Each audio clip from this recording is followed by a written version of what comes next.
In 1972, a woman walked into Cedars-Sinai Hospital covered in blood. Wearing nothing but a white gown, her face was smooth, completely expressionless, like a mannequin's. Doctors thought it was a mask, until she blinked, until she smiled.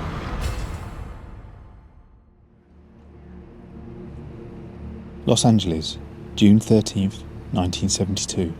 The emergency room at Cedars-Sinai Hospital is its usual chaos. Car crashes, gunshots, overdoses. But then she walks in. A woman, pale, covered in blood, barefoot, gown soaked. Her face? Wrong. No eyebrows, no eyelashes. Skin like polished wax.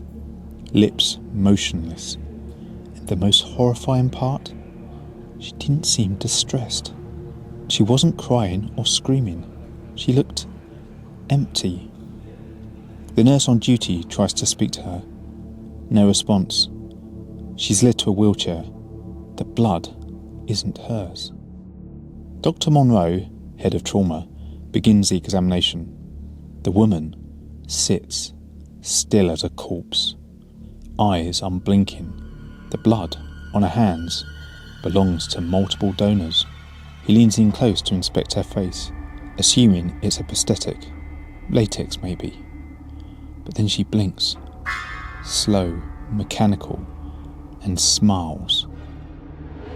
Something inside her face moved beneath the skin, like muscles shifting where there shouldn't be any. A nurse vomits, and another whispers, "She's not human." The woman is taken to a private room. No name, no pulse recorded at triage. Her breathing is shallow, but measurable. A psychologist is called. While waiting, an intern watches from the door. The woman turns slowly to look at him. She tilts her head unnaturally far, too far. Her neck bends like there were no bones. Then she smiles again. This time her mouth peels open, revealing a row of perfectly flat, sharpened teeth. The intern screams. By the time the staff rush in, she's still sitting, unmoving. As night falls, a janitor is sent to clean her room. She hasn't moved in hours, just laying there, hands folded, eyes closed, still as a statue. The security team watches him enter the control room. Then, static. The feed cuts out. Exactly 43 seconds of black and white fuzz. When the footage returns, the janitor is dead. Collapsed in the corner, throat torn open, blood sprayed across the walls like brushstrokes. Symbols, maybe words, maybe warnings. And her? Back in bed, perfectly still. Gown clean, face blank. Not a speck of blood on her.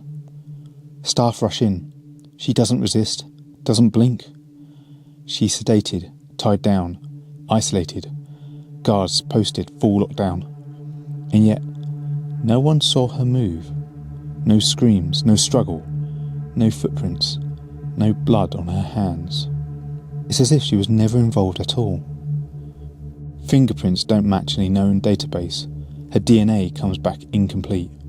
Almost human. Almost. A nurse finds an old Polaroid slipped under the door. It shows the woman standing outside the hospital from 1958. In the photo, she looks exactly the same. "That can't be," whispers Dr. Monroe. "She'd be 70. The psychologist arrives. He tries to speak to her. She turns. Her mouth moves. Only once. She says, "I am what you made me." That night, alarms go off. A code red. Floor 3 is locked down. The woman has vanished. One by one, staff are found dead. Bodies contorted in impossible positions. Mouths wide in silent screams. A message scrawled in blood on the nurse's station reads, "Do you see it now?" The last camera footage shows her walking calmly down a hallway, lights flickering behind her. She passes the lens. For the first time, she seems to show emotion. A huge, creepy grin across her face.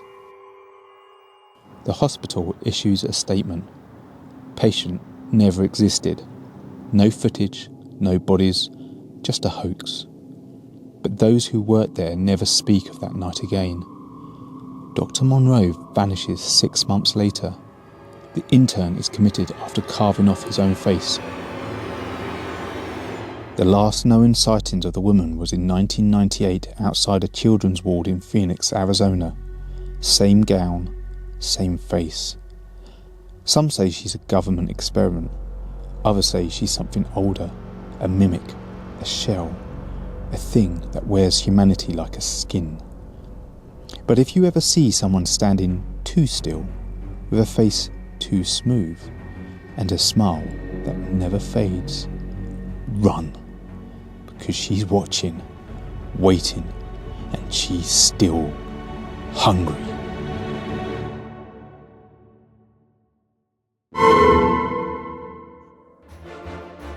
If you enjoyed this story, please drop us a like. And if you love horror, check out the world's first interactive horror movie on our Indiegogo page and sign up with your email to keep up to date.